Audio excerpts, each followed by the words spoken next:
Hello everyone. जैसा कि हम पिछली क्लास के अंदर पढ़ रहे थे हाइपोथायरॉयडिज्म बीमारी के बारे में, और हाइपोथायरॉयडिज्म बीमारी के संदर्भ में हमने काफ़ी कुछ जानकारी पहले ही डिस्कस कर ली थी।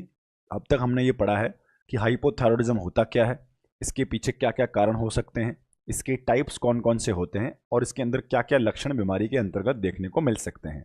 टाइप्स में हमने बायोकेमिकल आधार पर और क्लिनिकल आधार पर डिवाइड किए थे। बायोकेमिकल आधार पर 3 प्रकार थे: प्राइमरी हाइपोथायरॉयडिज्म, सेकेंडरी हाइपोथायरॉयडिज्म और सब क्लिनिकल हाइपोथायरॉयडिज्म। और क्लिनिकल आधार पर 2 प्रकार थे, पहला क्रेटिनिज्म और दूसरा मिक्सोइडीमा। देन हमने बात कही थी असेसमेंट फाइंडिंग सिम्टम्स के बारे में। हमने लगभग 17-18 अलग अलग सिम्टम्स पढ़े थे कि अगर T3 और T4 का लेवल कम है तो ये सभी लक्षण देखने को मिल सकते हैं। अब आगे हम डिस्कस करने वाले हैं डायग्नोसिस के बारे में कि कैसे पता लगाएंगे कि पेशेंट को हाइपोथायरॉयडिज्म है या फिर कौन सा प्रकार का हाइपोथायरॉयडिज्म है। इसके लिए हमारे पास में सिंपल सा एक डायग्नोस्टिक प्रक्रिया होती है जिसको हम टेस्ट को बोलते हैं थायराइड प्रोफाइल की जांच करवाना। यहाँ पर थायराइड प्रोफाइल से तात्पर्य समझें, थायराइड का जो कंबाइंड फंक्शनिंग टेस्ट किया जाता है उसे ओवरऑल तौर पर थायराइड प्रोफाइल के नाम से जानते हैं। कंबाइंड फंक्शनिंग टेस्ट से तात्पर्य यह है कि जिस जांच के अंदर T3 का लेवल और T4 का लेवल और TSH के लेवल तीनों की जांच करवाई जाती है उसे हम थायराइड प्रोफाइल के नाम से जानते हैं। तो यहाँ हमें डायग्नोसिस करना है कि हार्मोन में कमी है तो कितनी कमी है और इसके अंदर TSH का लेवल बढ़ा हुआ है या कम है। इन सभी तथ्यों को अगर जानना है तो हमें थायराइड प्रोफाइल की जांच करवानी होगी। मींस T3 T4 को भी देखना होगा और TSH के लेवल की भी जांच करवानी होगी।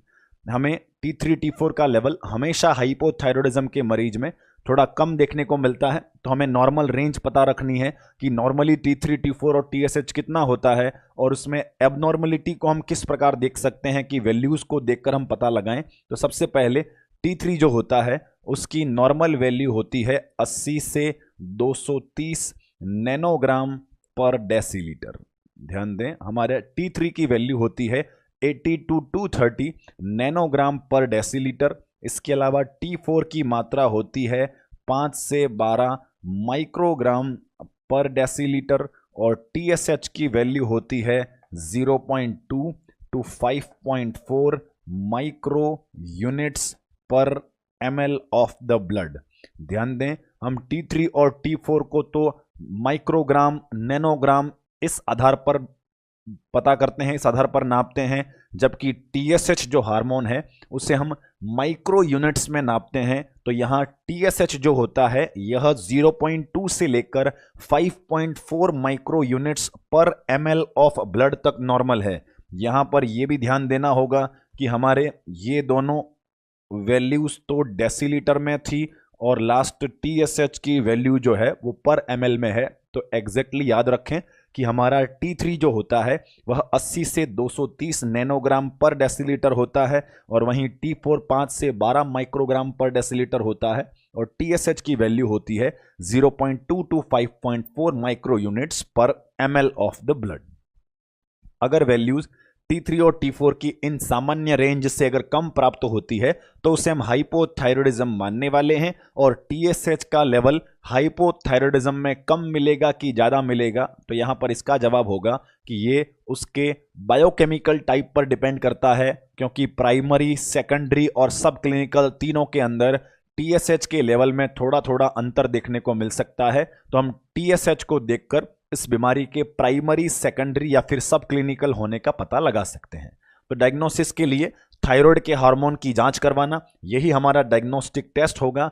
अब हम बात करने वाले हैं इस बीमारी के मैनेजमेंट के बारे में कि अगर हाइपोथायरॉयडिज्म हो जाए तो ऐसी स्थिति में इसका मैनेजमेंट क्या किया जाना चाहिए, इसका इलाज क्या दिया जाना चाहिए। अब जैसा कि हम पहले पिट्यूटरी के हार्मोन के संदर्भ में भी पढ़ते आए हैं कि जब भी हार्मोन्स के लेवल में कमी होती है तो इसका इलाज का तरीका एकमात्र ये होता है कि जो हार्मोन शरीर के अंदर नहीं बन पा रहा हो उसे रेडीमेड तौर पर बाहर से प्रोवाइड करवाया जाए। तो यहाँ पर हमारे इस कंडीशन का मैनेजमेंट होता है हार्मोन रिप्लेसमेंट थेरेपी। यहाँ पर इलाज होने वाला है HRT थेरेपी। HRT से तात्पर्य है hormone replacement therapy means T3 T4 की मात्रा अगर कम है तो हम बाहर से रेडीमेड T3 और T4 हार्मोन मरीज को प्रोवाइड करवाने वाले हैं, और रेडीमेड हार्मोन प्रोवाइड करवाने की प्रक्रिया को हम HRT के नाम से जानते हैं। अब HRT में कौन सी दवाई, कौन सा सिंथेटिक फॉर्म, कौन सा आर्टिफिशियल फॉर्म ऑफ हार्मोन हमारे पास अवेलेबल है, तो इस बारे में हम डिस्कस करते हैं। जो synthetic form of hormone available है, जो मार्केट में अवेलेबल है, उसे हम बोलते हैं लीवोथायरॉक्सिन। उस आर्टिफिशियल हार्मोन का नाम क्या है? लीवोथायरॉक्सिन। अब इस लीवोथायरॉक्सिन को हम सप्लीमेंट करते हैं जिन मरीजों में हाइपोथायरॉयडिज्म होता है। अब ये लीवोथायरॉक्सिन T3 है या T4 है, सोचने वाली बात है। इस तरह हम T3 सप्लीमेंट करते हैं या T4 सप्लीमेंट करते हैं, तो ये पता रखें कि लीवोथायरॉक्सिन जो हम बाहर से देते हैं, it is the form of T4।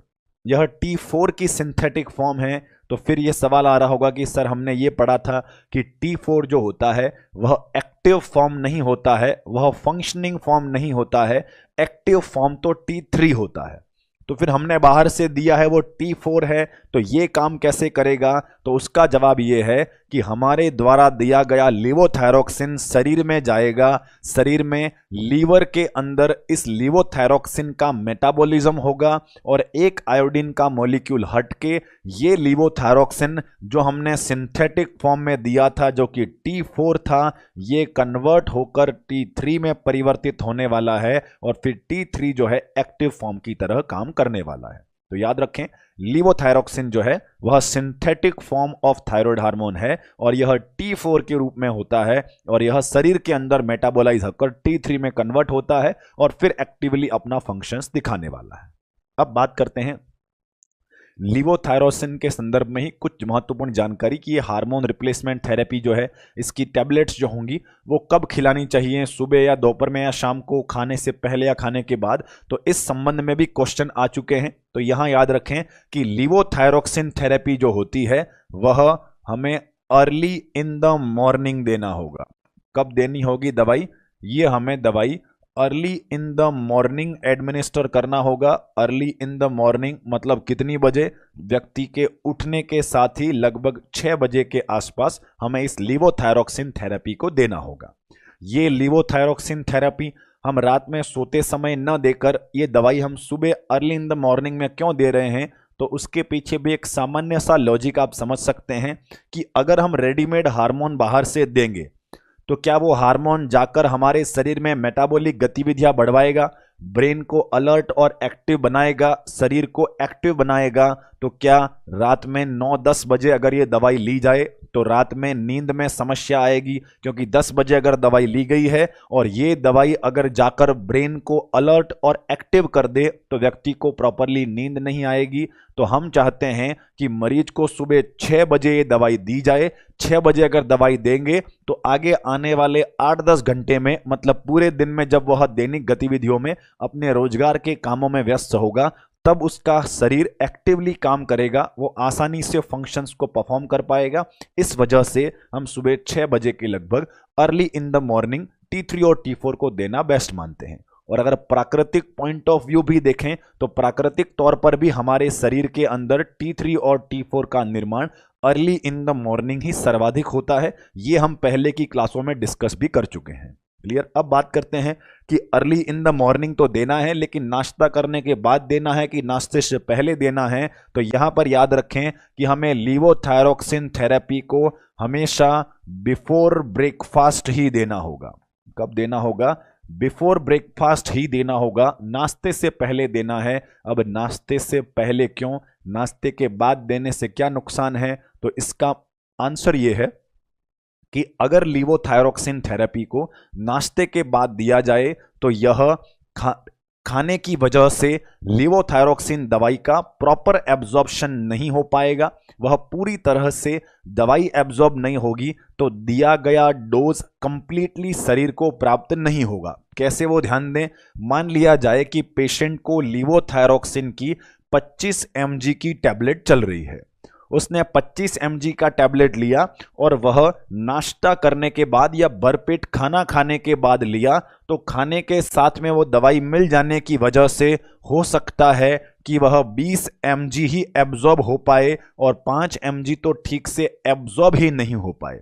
तो ऐसी स्थिति में क्या नुकसान है, शरीर को आवश्यकता तो 25 mg की थी लेकिन एब्जॉर्ब केवल 20 mg ही हो पाया है, तो ये नुकसान हो सकता है। इसलिए हम चाहते हैं कि जितनी दवाई दी जाए उतनी पर्याप्त मात्रा में एब्जॉर्ब हो जाए, इसलिए हमने बिफोर द ब्रेकफास्ट इस दवाई को देना है। नाश्ते से पहले खाली पेट ये दवाई लेनी है ताकि 25 mg दिया जाए तो पूरा का पूरा 25 mg एब्जॉर्ब हो जाए और व्यक्ति की आवश्यकताएं पूरी हो पाए।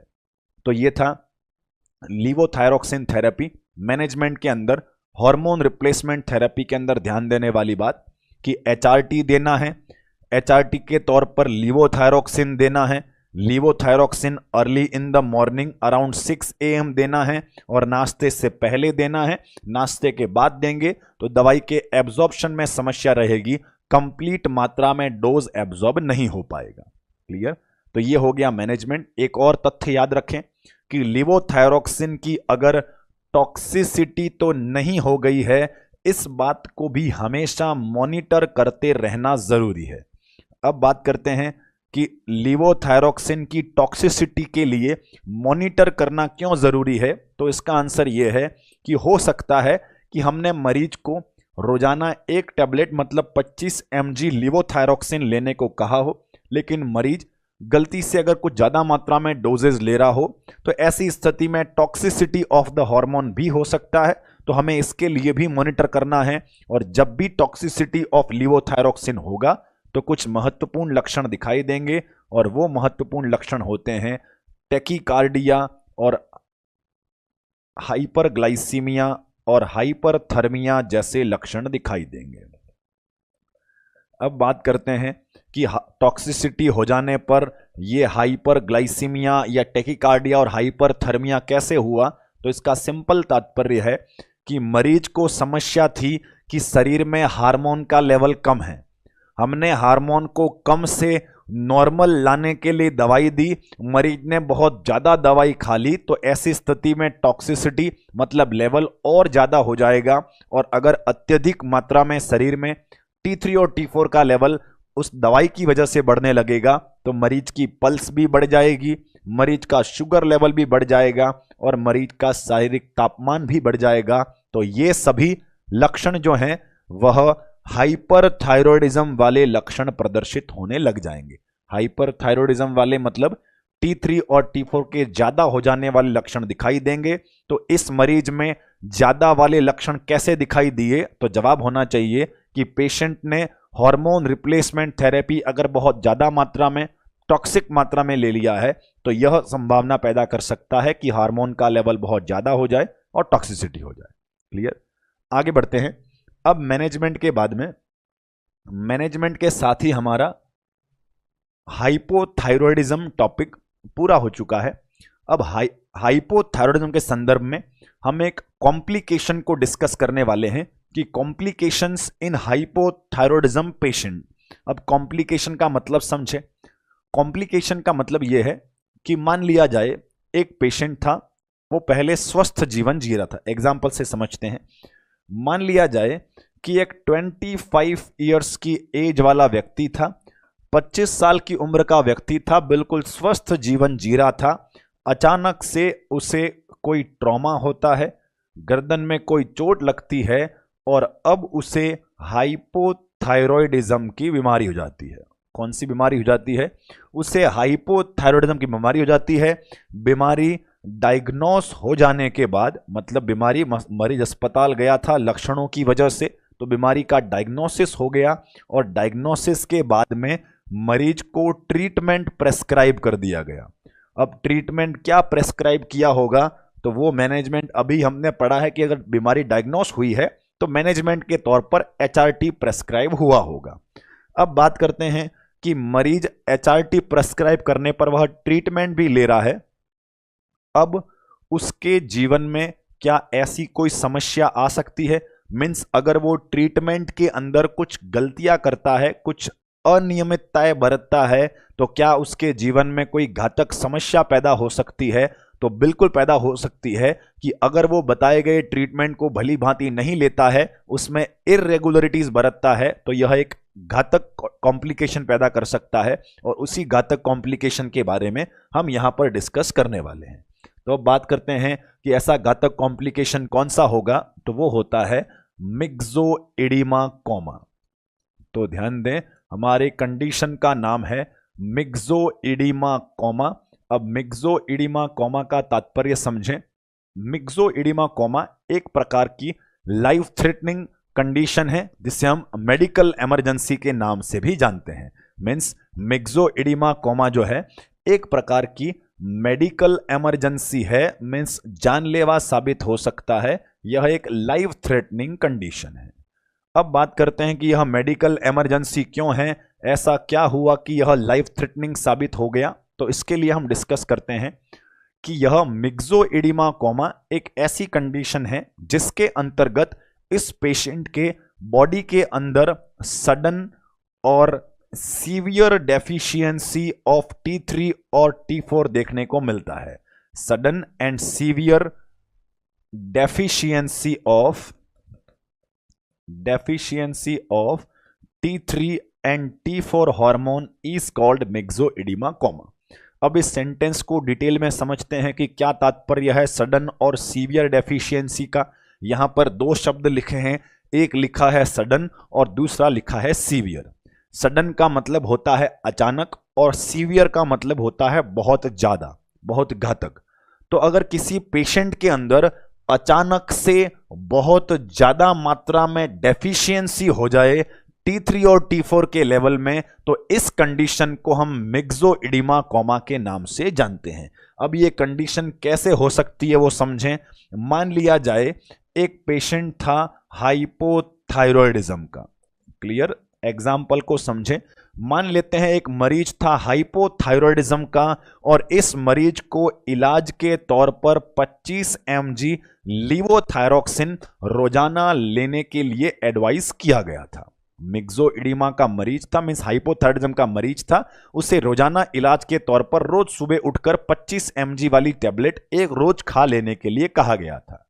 अब ये बताइए, क्या इस मरीज को ये दवाई रोजाना उठ के खानी चाहिए या कभी कभार बीच में बंद भी कर दे तो चलेगा? तो जवाब होना चाहिए कि हार्मोन रिप्लेसमेंट थेरेपी जो है कभी भी बिना डॉक्टर के प्रेस्क्रिप्शन के अचानक बंद नहीं करनी चाहिए।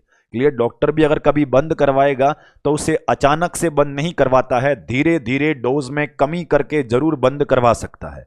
मीन्स ये है कि अगर 25 mg दवाई चल रही है, अगर डॉक्टर बंद भी करवाना चाहेगा तो कभी अचानक से बंद करने को नहीं कहेगा, उसे कहेगा कि आपको अगले हफ्ते रोज 20-20 mg टैबलेट लेनी है अगले 7-10 दिनों तक। फिर बोलेगा कि अब आपको 15 mg की टैबलेट लेनी है, फिर 10 mg, फिर 5 mg, और तब जाके वह हार्मोन रिप्लेसमेंट थेरेपी को स्टॉप करवा सकता है, बंद करवा सकता है। तात्पर्य, इतना एग्जाम्पल लिखने का तात्पर्य यह है कि कभी भी हार्मोन रिप्लेसमेंट थेरेपी को अचानक से बंद नहीं किया जाना चाहिए, वरना यह घातक प्रभाव पैदा कर सकता है।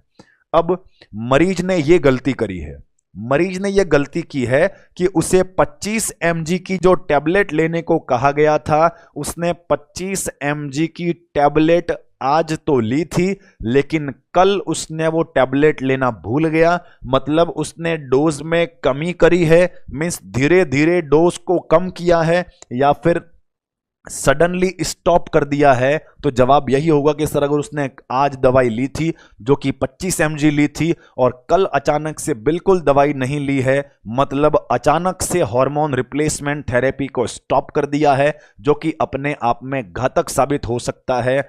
आज तक मतलब आज दवाई ली है तो आज तो उसके सर्कुलेशन में T3 और T4 नॉर्मल बना हुआ है, फिर अगले दिन उसने न तो 20 mg लिया, न ही 15 mg लिया और न ही 5 mg लिया, उसने 25 mg एक दिन लिया और अगले दिन तुरंत उस दवाई को स्टॉप कर दिया, तो ऐसी स्थिति में क्या उसके सर्कुलेशन में T3 और T4 के लेवल में कमी आएगी? तो आपका जवाब होगा कि सर बिल्कुल कमी आएगी। आज अगर दवाई पूरी ली थी तो सर्कुलेशन में T3 और T4 पूरा होगा, और कल अगर वो दवाई नहीं लेता है तो कल उसके सर्कुलेशन में T3 और T4 के लेवल में गिरावट आएगी। अब बात करते हैं कि वो जो गिरावट आने वाली है वो गिरावट कैसी होगी। मीन्स थोड़ी बहुत मात्रा में गिरावट आएगी या वो अचानक से बहुत ज्यादा मात्रा में गिरावट आएगी? तो जवाब ये होगा कि अगर वो 25 की बजाय 20 mg की टैबलेट ले लेता तब तो गिरावट थोड़ी सी आती, मीन्स माइनर सी गिरावट आती, क्लियर, और धीरे धीरे गिरावट आती। लेकिन उसने 25 के बजाय स्टॉप ही कर दिया, मतलब कितना mg लिया है? मीन्स 0 mg ही लिया है। तो ऐसी स्थिति में जो गिरावट आई है वो धीरे धीरे नहीं आई है, अचानक से गिरावट आई है, और थोड़ी बहुत गिरावट नहीं है, बहुत ज्यादा मात्रा में गिरावट आई है। तो इसका मतलब अचानक से और बहुत ज्यादा मात्रा में अगर T3 और T4 के लेवल में कमी हो जाती है तो ऐसी कंडीशन को हम मिक्सोइडिमा कोमा के नाम से जानते हैं, और यह एक लाइफ थ्रेटनिंग कंडीशन है, एक प्रकार की मेडिकल इमरजेंसी होने वाली है। अब यहां पर हम इस तथ्य को लिख देते हैं कि यह इस कंडीशन के होने के पीछे रिस्क फैक्टर क्या होगा, कि किस मरीज के अंदर या कौन सी परिस्थिति में ऐसा मिक्सोइडिमा कोमा होता है। तो यहां पर जवाब होगा that is missed dose of the levothyroxine therapy. क्या कारण हो सकता है? Missed dose of the levothyroxine therapy, उसमें अचानक से हार्मोन के लेवल में कमी आने की वजह हो सकता है। मीन्स रोजाना 25 mg ले रहा था, एक दिन अचानक से टैबलेट लेना बंद कर दिया, तो अचानक से उसके सर्कुलेशन में T3 और T4 के लेवल में भारी गिरावट देखने को मिली है, और यह कंडीशन जो है मिक्सोइडिमा कोमा कहलाती है। अब बात करते हैं कि अगर वह अचानक से दवाई लेना बंद कर देगा, अगर वह मिक्सोइडिमा कोमा में चला जाएगा, तो उस पेशेंट के अंदर हमें क्या सिम्टम दिखाई देंगे, क्या लक्षण दिखाई देने वाले हैं। अब ध्यान दें, अगर वो मरीज है जो कि हाइपोथायरॉयडिज्म डायग्नोस हो गया है, उसमें बहुत सारे लक्षण आ रहे थे, जो 17-18 लक्षण हमने पहले पढ़े, वो सारे लक्षण मरीज में आ रहे थे। ध्यान दें, पूरा फ्लो डायग्राम के आधार पर समझें। मान लेते हैं कि एक पेशेंट जो था वह हाइपोथायरॉयडिज्म डायग्नोस हुआ था, क्लियर। हाइपोथायरॉयडिज्म अगर डायग्नोस हुआ था तो उसमें कौन कौन से लक्षण आ रहे होंगे? तो इसके लिए आप इजीली समझ सकते हैं कि लक्षण जो हैं वह इस प्रकार से आ रहे होंगे, जो हमने पहले की क्लासेज में पढ़े हैं। वो स्लाइड्स हम देखते हैं कि जो 17-18 लक्षण हमने पढ़े थे, ये सभी लक्षण जो है मरीज के अंदर दिखाई दे रहे होंगे। मीन्स उसमें एथेरोस्क्लेरोसिस भी होगा, ब्रेडिकार्डिया, हाइपरटेंशन, ब्रेडीनिया, कॉन्स्टिपेशन, ये सारे लक्षण इस मरीज में दिखाई दे रहे होंगे। अब बात करते हैं कि अगर हाइपोथायरॉयडिज्म डायग्नोस होने पर ये सारे लक्षण अगर मरीज में दिखाई दे रहे थे, तो ऐसी स्थिति में उस पेशेंट को ट्रीटमेंट प्रेस्क्राइब कर दिया गया। घटना को ध्यान से समझें। मान लेते हैं कि मरीज को हाइपोथायरॉयडिज्म था, वो सारे 17-18 लक्षण के साथ में मरीज अस्पताल में पहुंचा था। अस्पताल में डायग्नोस हुआ कि भाई लक्षण दिखाई दे रहे हैं तो बीमारी हाइपोथायरॉयडिज्म ही है, और हाइपोथायरॉयडिज्म डायग्नोस होने के बाद उसका ट्रीटमेंट प्रेस्क्राइब कर दिया गया। ट्रीटमेंट क्या दिया गया होगा? तो सिंपल आंसर है कि सर लीवोथायरॉक्सिन थेरेपी चालू किया होगा। अगर ये मरीज अगले 3 महीने, 4 महीने, 6 महीने तक प्रॉपर टाइम टू टाइम दवाई ले रहा होगा, तो क्या सिम्टम अभी भी होंगे या सिम्टम ठीक हो गए होंगे? तो यहां जवाब होना चाहिए कि अगर पेशेंट ने ट्रीटमेंट प्लान को फॉलो किया होगा तो इस पेशेंट के जो सिम्टम्स हैं वो सभी रिलीव हो गए होंगे। क्लियर? उस पेशेंट के सिम्टम जो है वो सारे रिलीव हो गए होंगे। मीन्स वो 17-18 सिम्टम जो थे कि ड्राई स्किन का होना, ड्राई हेयर का होना, एनीमिया, जितने भी लक्षण हमने पढ़े वो सभी लक्षण रिलीव हो गए होंगे। फिर सारे लक्षण रिलीव हो गए थे और अचानक से मरीज ने 6 महीने बाद, 6 महीने तक तो सही से दवाई ली और 6 महीने बाद दवाई का डोज मिस कर दिया। मीन्स कल तक तो वो दवाइयां ठीक से ले रहा था, 6 महीने से भी प्रॉपरली ले रहा था। आज अगर उसने अचानक से दवाई बंद कर दी तो क्या आज उसके शरीर में वो सारे के सारे 18 लक्षण आज वापस दिखाई देने लग जाएंगे? क्या एक ही दिन में वापस से ड्राई स्किन, ड्राई हेयर, इसके अलावा बाकी जितने लक्षण हमने पढ़े थे, menstrual irregularity, sexual dysfunctioning, atherosclerosis, क्या वो सभी लक्षण आज तुरंत वापस दिखाई देंगे या नहीं देंगे? तो जवाब होना चाहिए कि सर अगर एक दिन की दवाई मिस की है, अचानक से उसके हार्मोन लेवल में कमी आई है, तो सारे फंक्शन या सारे लक्षण तुरंत तो वापस नहीं आएंगे, लेकिन अचानक हार्मोन में कमी होने से जो वाइटल ऑर्गन्स थे, जो मेन ऑर्गन थे या जो मेन काम थे, वो तो जरूर प्रभावित होने वाले हैं। तो ध्यान दें कि अगर उसने मिस्ड डोज कर दिया तो वो सारे सिम्टम जो रिलीव हो गए थे वो सारे एक साथ वापस दिखाई नहीं देंगे, लेकिन इस मेडिकल इमरजेंसी में, इस लाइफ थ्रेटनिंग कंडीशन में कुछ मेन फंक्शन प्रभावित होंगे और उसमें अचानक से लाइफ थ्रेटनिंग प्रकार के सिम्टम दिखाई देंगे। और वो लाइफ थ्रेटनिंग प्रकार के सिम्टम कौन से होंगे वो हम इसके अंदर असेसमेंट फाइंडिंग के अंतर्गत पढ़ने वाले हैं। क्लियर? असेसमेंट फाइंडिंग के अंतर्गत पहला तथ्य तो यह है कि हमारे हार्ट के ऊपर T3 और T4 का प्रभाव था। मींस अगर T3 और T4 मींस लीवोथायरोक्सिन मरीज प्रॉपरली ले रहा होगा तो उसका रेट ऑफ कॉन्ट्रैक्शन और फोर्स ऑफ कॉन्ट्रैक्शन सही चल रहा होगा। लेकिन अगर अचानक से वो हार्मोन की मात्रा बंद कर देता है तो ऐसी स्थिति में मरीज को ब्रेडिकार्डिया और हाइपोटेंशन जैसे लक्षण दिखाई देंगे। अब ध्यान दें, सोचने वाली बात यह है कि अगर हाइपोथायरॉयडिज्म का नॉर्मली मरीज था, उसमें तो कोलेस्ट्रॉल बढ़ने की वजह से हाइपरटेंशन वाला लक्षण दिखाई दे रहा था, तो फिर इस इमरजेंसी कंडीशन में, इस मिक्सोइडिमा कोमा वाली समस्या में हाइपोटेंशन क्यों हो गया? अब उसका रीजन समझे। एक हाइपोथायरॉयडिज्म का मरीज था, उसमें कोलेस्ट्रॉल ज्यादा था, कोलेस्ट्रॉल ज्यादा था तो एथेरोस्क्लेरोसिस हो गया था और उसी वजह से मरीज जब अस्पताल में आया तब पहले हाइपरटेंशन की कंप्लेन से आया था। फिर हमने क्या किया?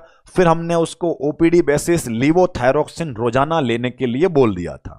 6 महीने से मरीज रोजाना लीवोथायरोक्सिन खा रहा था, तो क्या उन 6 महीनों में उसका कोलेस्ट्रॉल कंट्रोल में आ गया होगा? तो जवाब होगा कि सर 6 महीने से अगर दवाई टाइम से ले रहा है, T3 T4 की मात्रा मैनेज रख रहा है, तो उसका कोलेस्ट्रॉल कम हो गया होगा। मतलब कोलेस्ट्रॉल वाली समस्या तो नहीं है, लेकिन अब यह हुआ कि अचानक 6 महीने बाद एक दिन उसने दवाई लेना बंद कर दिया, तो आज उसमें कोलेस्ट्रॉल एक दिन में वापस से ज्यादा बढ़कर क्या वो वेसल्स में जमा हो जाएगा? तो एक दिन में तो ऐसा संभव नहीं है कि एक ही दिन दवाई नहीं ले और उसी दिन बहुत सारा कोलेस्ट्रॉल इकट्ठा होकर वेसल्स के अंदर जमा हो जाए, ऐसा संभव नहीं है। अब आज अचानक दवाई कम लेने या बंद कर देने से उसका रेट ऑफ कॉन्ट्रैक्शन और फोर्स ऑफ कॉन्ट्रैक्शन दोनों कम हो जाएगा और उसी वजह से उसमें ब्रेडिकार्डिया और हाइपोटेंशन जैसे लक्षण दिखाई देने वाले हैं।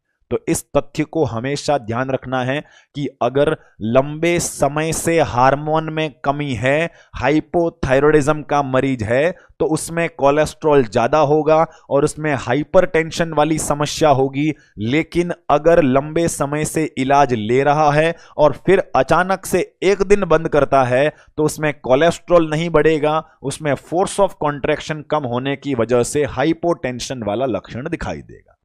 अब बात करते हैं कि अगर अचानक से हार्मोन के लेवल में कमी आए तो क्या उसका ब्रीदिंग भी प्रभावित होगा? तो बिल्कुल प्रभावित होने वाला है। उसका रेट ऑफ ब्रीदिंग भी कम हो जाएगा। मीन्स पेशेंट के अंदर हमें ब्रेडिपनिया वाला लक्षण दिखाई देगा। Means rate of contraction of heart भी कम हो गया, force of contraction of heart भी कम हो गया, जिससे ब्रेडिकार्डिया और हाइपोटेंशन तो हो ही गया और साथ ही साथ में ब्रेडिपनिया मतलब नंबर ऑफ रेस्पिरेशन भी कम हो गया।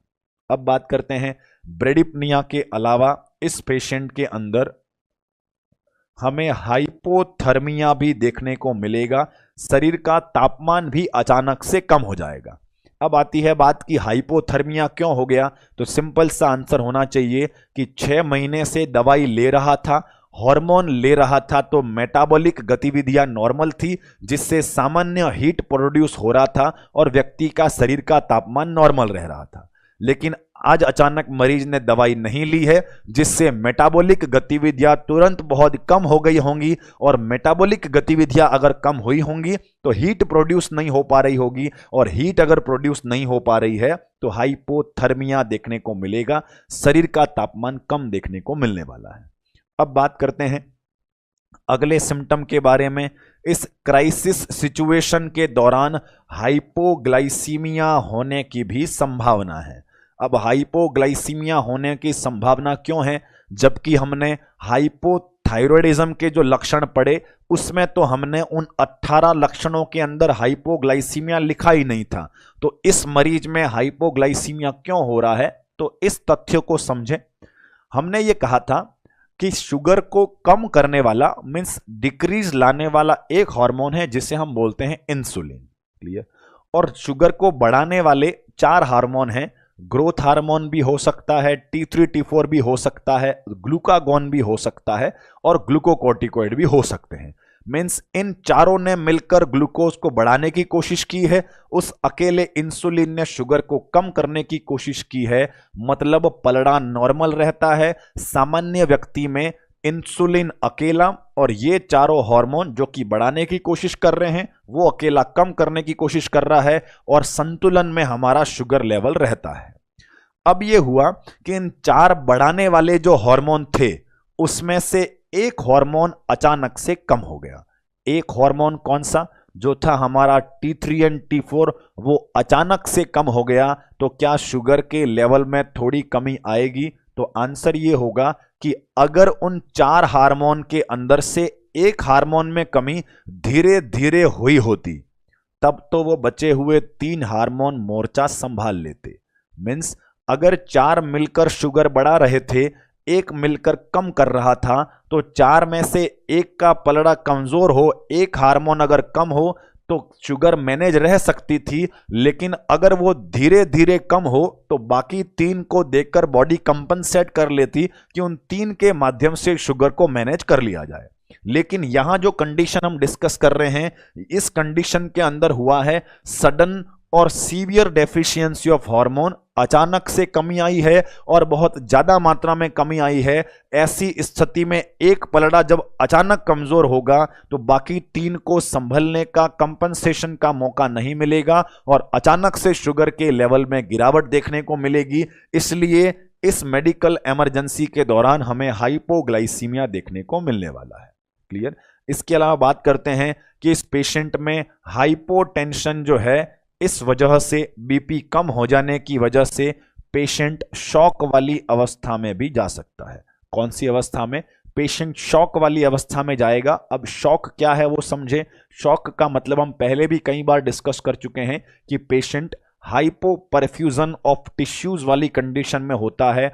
ऑर्गन तक ब्लड पर्याप्त मात्रा में नहीं पहुंच पाता है क्योंकि बीपी ही बहुत कम है, तो टिश्यूज तक ब्लड पर्याप्त मात्रा में नहीं पहुंच पा रहा होगा, जिसे हम बोलते हैं शॉक वाली कंडीशन। तो इस अवस्था में हमें मरीज में शॉक भी देखने को मिल सकता है। अब बात करते हैं अगले सिम्टम के बाद में। शॉक के अलावा जब ब्रेडिपनिया की गंभीरता और बढ़ती रहेगी, ब्रेडिपनिया की गंभीरता मतलब जब हार्मोन में अचानक से कमी हुई तो अचानक से रेट ऑफ रेस्पिरेशन भी कम हो गया, लेकिन धीरे धीरे और स्थिति गंभीर होती जाएगी। तो ऐसी स्थिति में रेस्पिरेटरी फेलियर भी देखने को मिल सकता है। अब रेस्पिरेटरी फेलियर से तात्पर्य है कि हम उतना नंबर ऑफ ब्रीदिंग भी नहीं कर पा रहे हैं जितना शरीर को सरवाइव करने के लिए आवश्यक है। ध्यान दें, एपनिया और रेस्पिरेटरी फेलियर में अंतर है। अगर मुझे 1 मिनट में 16 बार श्वास लेना चाहिए, मुझे मेरे शरीर की ऑक्सीजन डिमांड को पूरा करने के लिए 1 मिनट में अगर 16 बार ब्रीदिंग करना चाहिए और 16 बार की बजाय अचानक से मेरा ब्रीदिंग स्टॉप हो जाए, सिजेशन ऑफ ब्रीदिंग हो जाए, उसे तो हम बोलते हैं एपनिया। लेकिन वहीं अगर मुझे 16 बार ब्रीदिंग करना चाहिए था, उसकी बजाय मेरा रेस्पिरेटरी रेट कम हो जाए, मैं केवल 8 बार और 6 बार जैसा ब्रीदिंग कर पाऊं, तो इस कंडीशन को हम रेस्पिरेटरी फेलियर के नाम से जानते हैं। तो ये तथ्य क्लियर रखें कि रेस्पिरेटरी फेलियर के अंतर्गत कंप्लीट स्टॉपेज ऑफ ब्रीदिंग देखने को नहीं मिलता है। केवल प्रॉब्लम यह होती है कि नंबर ऑफ ब्रीदिंग लगातार कम होता रहता है, और नंबर ऑफ ब्रीदिंग लगातार कम होता रहेगा तो शरीर की आवश्यकताएं पूरी नहीं हो पाएंगी, और इस कंडीशन को हम रेस्पिरेटरी फेलियर के नाम से जानते हैं। तो यह हमें मिक्सोइडिमा कोमा में देखने को मिलेगा। अब बात करते हैं, शॉक वाली अवस्था होने की वजह से पेशेंट के अंदर हमें हाइपोनेट्रीमिया भी दिखाई देगा। क्या दिखाई देने वाला है? हमें हाइपोनेट्रीमिया वाला लक्षण भी दिखाई देगा। हाइपोनेट्रीमिया का तात्पर्य क्लियर रखें। हाइपोनेट्रीमिया का मतलब होता है सीरम सोडियम लेवल का कम हो जाना। अब दिमाग में सवाल आ रहा होगा कि हमने T3 T4 के फंक्शन में तो कहीं पर यह नहीं पढ़ा कि T3 T4 होना जरूरी है नॉर्मल सीरम सोडियम के लिए, तो फिर अचानक से हार्मोन का कम होना सीरम सोडियम लेवल कम क्यों करवा रहा है? तो इसके लिए हम एक फ्लो चार्ट के थ्रू बात को समझते हैं कि इस मिक्सोइडिमा कोमा वाले में सोडियम कम कैसे हो गया। क्लियर? इसके लिए आपको ये तथ्य समझना होगा कि सबसे पहले पेशेंट का बीपी कम हुआ। क्लियर? तो यहां हम फ्लो चार्ट में लिखते हैं कि सबसे पहले तो ये हुआ कि पेशेंट का बीपी कम हो गया, मतलब मरीज के अंदर हाइपोटेंशन हो गया। हाइपोटेंशन हुआ तो धीरे धीरे मरीज कौन सी अवस्था में चला गया? मरीज शॉक वाली अवस्था में चला गया। अगर मरीज शॉक वाली अवस्था में है तो इससे टिश्यूज की जो ब्लड सप्लाई है, ऑर्गन्स की जो ब्लड सप्लाई है, वह भी धीरे धीरे कम हो गई। ब्लड सप्लाई कम क्यों हुई? क्योंकि मरीज शॉक में है, जिससे टिश्यूज की ब्लड सप्लाई कम हो गई। टिश्यूज की ब्लड सप्लाई कम होने से क्या हो गया? तो टिश्यूज की ब्लड सप्लाई कम होने से इस्चीमिया हो गया। ये इस्चीमिया जो है, कम ब्लड सप्लाई कौन से ऑर्गन को मिल रही है? तो यह एड्रिनल कॉर्टेक्स नाम की जो ग्रंथि है उसके अंदर भी इस्चीमिया डेवलप हुआ है, और उसके अंदर इस्चीमिया डेवलप होने से एल्डोस्टेरोन नाम का हार्मोन जो है, उस एल्डोस्टेरोन हार्मोन का प्रोडक्शन भी कम हो गया है, और एल्डोस्टेरोन का प्रोडक्शन जब कम होगा then it will cause the hyponatremia. अब यहां पर पूरा अगर पाथवे समझ में नहीं आया हो तो वापस से रिवाइज कर रहा हूं, ध्यान से सुने कि एक्चुअल घटना क्या हुई शरीर में कि सीरम सोडियम लेवल कम हो गया। तो एक एक करके बातों को कैच करें। सबसे पहला, पेशेंट का फोर्स ऑफ कॉन्ट्रैक्शन कम हुआ, जिससे बीपी कम हो गया। बीपी कम हो जाने से मरीज शॉक में चला गया, ऑर्गन तक ब्लड, ऑब्वियस सी बात है कि बीपी कम है तो ऑर्गन तक ब्लड कम पहुंच रहा होगा। क्लियर? हमने यही बात लिखी है कि पहले तो हाइपोटेंशन हो गया, जिससे मरीज शॉक में चला गया, और शॉक में जाने की वजह से पेशेंट का जो टिश्यू परफ्यूजन है, मींस टिश्यूज को मिलने वाली ब्लड सप्लाई है, वो कम हो गई। अगर ऑर्गन को ब्लड सप्लाई कम मिलती है तो उसके लिए हम क्या टर्म काम में लेते हैं? इस्चीमिया शब्द काम में लेते हैं। तो हमने वही शब्द लिखा कि शॉक की वजह से, बीपी कम होने की वजह से ऑर्गन को ब्लड सप्लाई प्राप्त नहीं हुआ और शरीर में इस्चीमिया हो गया। अब ये इस्चीमिया कहां पर हुआ है? ये इस्चीमिया शरीर के अधिकतर हिस्सों में तो हुआ ही है, मीन्स वाइटल ऑर्गन को छोड़कर बाकी सब जगह इस्चीमिया हुआ ही है, लेकिन विशेष तौर पर इस्चीमिया ने यहां पर किसको भी प्रभावित कर दिया? एड्रिनल कॉर्टेक्स को प्रभावित कर दिया। अब एड्रिनल कॉर्टेक्स क्या है? तो यह किडनी के ऊपर पाई जाने वाली एक ग्रंथि है, जिसे हम एड्रिनल ग्रंथि या सुप्रारीनल ग्रंथि के नाम से जानते हैं। अब सुप्रारीनल ग्रंथि को ब्लड सप्लाई ही नहीं मिलेगी तो क्या यह अपने हार्मोन्स का निर्माण ठीक से कर पाएगा? तो जवाब होगा कि सर ब्लड सप्लाई ही नहीं है तो वो ठीक से काम कैसे करेगा, अपने हार्मोन्स कैसे रिलीज करेगा? तो एड्रिनल कॉर्टेक्स को ब्लड सप्लाई नहीं मिल पाने की वजह से वह अपने हार्मोन का निर्माण भी पर्याप्त मात्रा में नहीं कर पाया। मीन्स कौन सा हार्मोन? तो एल्डोस्टेरोन हार्मोन जो होता है उसका निर्माण ठीक से नहीं कर पाया। अब बात करते हैं कि एल्डोस्टेरोन नहीं बना तो क्या नुकसान है, तो इसके लिए आपको एल्डोस्टेरोन का एक महत्वपूर्ण फंक्शन याद होना जरूरी है कि एल्डोस्टेरोन का काम होता है reabsorption of the sodium and excretion of the potassium. मतलब एल्डोस्टेरोन हार्मोन जो होता है इसका काम यह है कि यह यूरिन के अंदर से मींस किडनी के अंदर सोडियम को पकड़कर वापस शरीर में लाता है, मींस रीएब्जॉर्प्शन करता है और पोटेशियम को शरीर से बाहर भेजता है। मतलब एल्डोस्टेरोन होगा तो हम सोडियम को खींच खींच के वापस खून में लाएंगे, उसे यूरिन में नहीं जाने देंगे।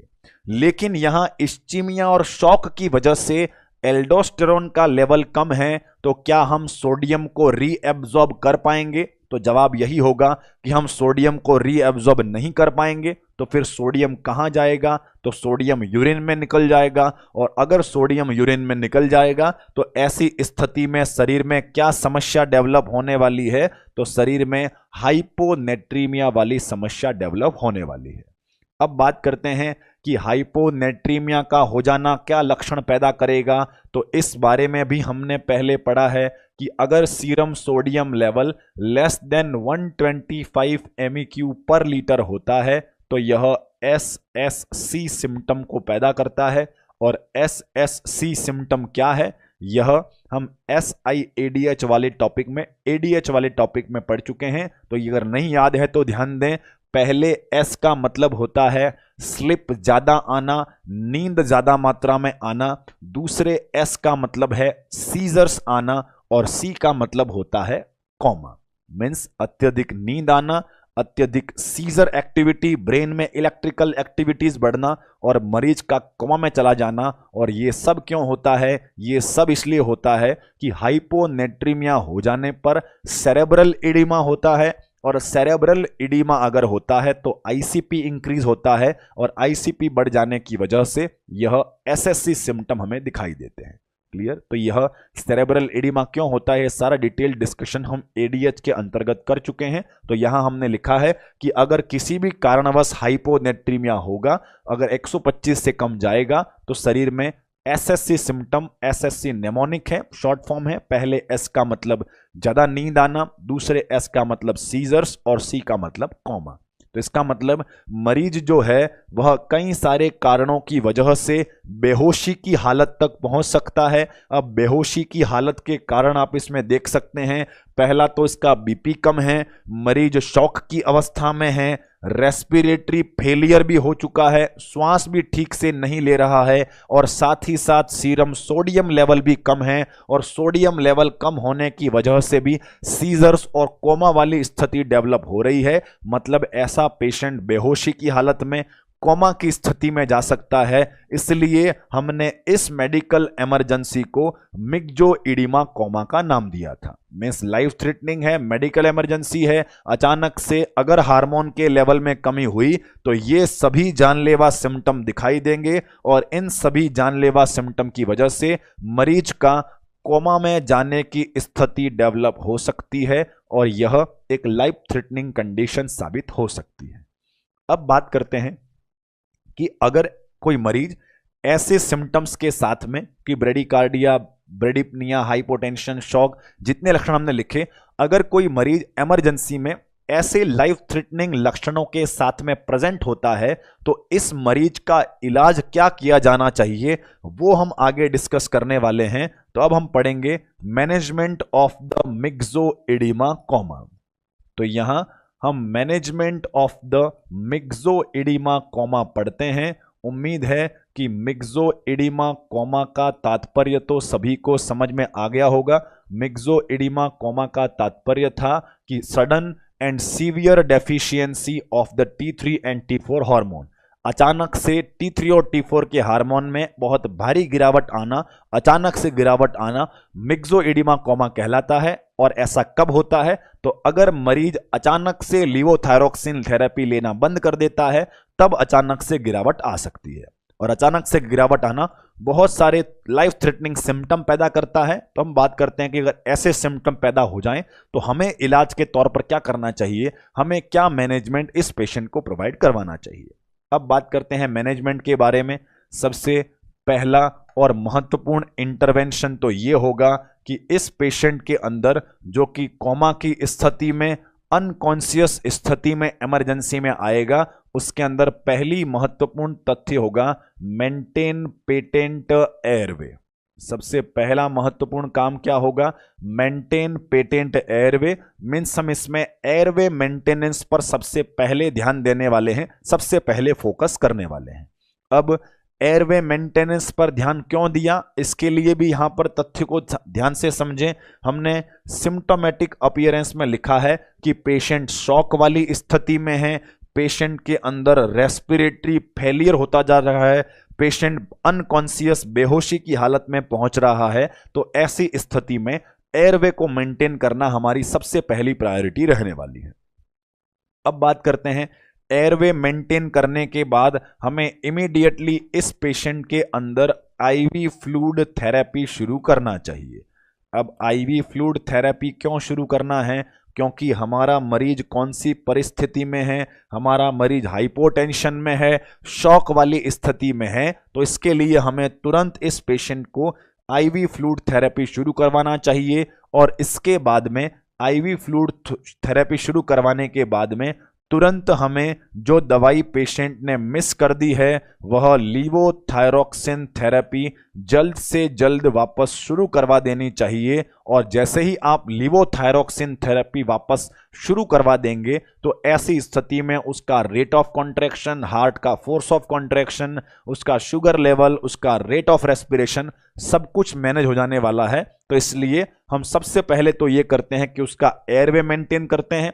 एयरवे मेंटेन करने के बाद उसका सर्कुलेटरी वॉल्यूम बनाए रखने के लिए हमने इसको आईवी फ्लूइड चालू किए। और उसके बाद में जो डोज उसने मिस कर दिया था, जो दवाई, जो हार्मोनल थेरेपी मरीज ने बीच में लेना बंद कर दिया था, उसे वापस से देने वाले हैं, उस दवाई को वापस से शुरू करवाने वाले हैं।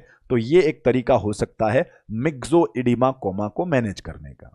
क्लियर? तो ये एक लाइफ थ्रेटनिंग कंडीशन है। सवाल एग्जाम में क्या आ चुका है उस पर ध्यान दें। सवाल पूछा जा चुका है कि अगर आपके पास में एक मिक्सोइडिमा कोमा का मरीज इमरजेंसी में आता है तो आपकी सबसे पहली प्रायोरिटी क्या होगी?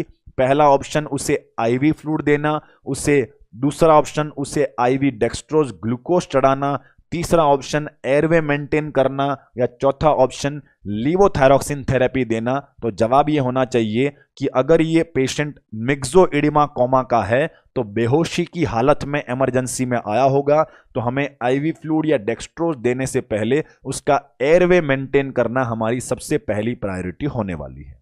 क्लियर? तो इस प्रकार का सवाल एग्जाम में आ चुका है। इसके सिम्टम्स के बारे में कि मिक्सोइडिमा कोमा में निम्न में से कौन कौन से लक्षण आ सकते हैं, इस बारे में भी सवाल एग्जाम में आ चुके हैं। तो बहुत इंपॉर्टेंट तथ्य है कि हाइपोथायरॉयडिज्म के मरीज में दवाई को अचानक से बंद कर देने से जो लाइफ थ्रेटनिंग प्रॉब्लम होती है उसे हम मिक्सोइडिमा कोमा के नाम से जानते हैं।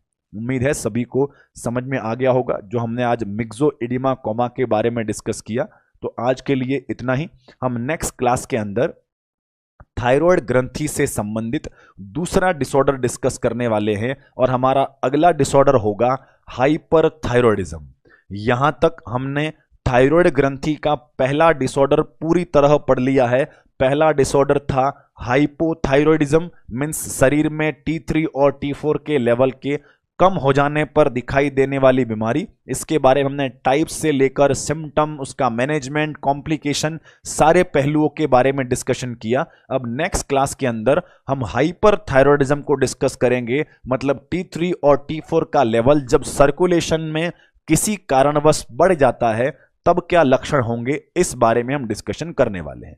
तो एक निवेदन यह है कि आप जब भी नेक्स्ट क्लास में पढ़ें उससे पहले आप ये तथ्य क्लियर कर लें कि हमें हाइपरथायरॉयडिज्म के सिम्टम भी समझने होंगे, तो तब भी हमें T3 और T4 के नॉर्मल फंक्शंस क्या हैं वो भली भांति याद होना जरूरी है। अगर आपको T3 और T4 के फंक्शन अच्छे से कंठस्थ होंगे, अच्छे से याद होंगे, तो आपको उन लक्षणों को पढ़ने में कि कौन सा लक्षण क्यों आया उनको समझने में भी इंटरेस्ट डेवलप होगा। तो इसलिए आप उन फंक्शनों को भली भांति जरूर याद करें। क्लियर? तो आज के लिए इतना ही। धन्यवाद।